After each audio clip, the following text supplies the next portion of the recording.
sir. Sir, may file na daw kayo, sir? Wala pa. Wala po. Sabi po ni Senator Amy na Wala po. Pero may draft preso. Siyempre, lahat kami. Pero may move kayo ngayong plenary session. May Wala gagawin. pa. Ang sabi ko kasi ni Sen Ivy na file nyo na daw. Wala pa. Pero magpa-file kayo, sir. Siyempre, naantay ko pa siya. Today, sir. Today. Naantay ko pa po si Amy. Today. Naantay ko pa siya. Bakit, sir? Siyempre, Duterte kami. Sir, yung kay Sen Bato, isasama nyo na po. Yung kay Sen Bato. Naantay ko pa sila. So, isa na lang po. Sir, kinonsult niyo si VP Sara tungkol Ah, wala. Wala. Kailan? Wala siyang unblend dito.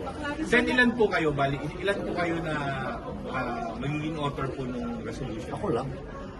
Resolution ko lang yan. Tapos ilan na po yung nakuha nyo yung support? Wala pa. Relax lang mga boss, wala pa. Sir, Hindi pa linawin nila ko lang. nababasa, wala pa. Iba yung Basta sa inyo, meron sir. akong draft. Iba yung sa inyo kay meron Senator Bato. Iba, magkakaiba kami. Hindi naman kami nag-uusap-usap, wala kaming, may kanya-kanya kaming isip, may kanya-kanya kaming gawa, may kanya-kanya kaming staff.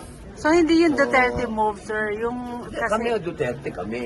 Oo, di ba malinaw naman siguro yun. Kahit sunugin mo ako dito, mangangamoy Rodrigo Roa Duterte ako, di ba?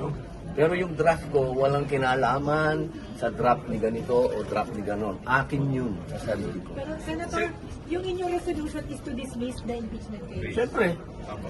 Ano pong Oo. Open po, Ano Sen, ba? ano pong naging basis po?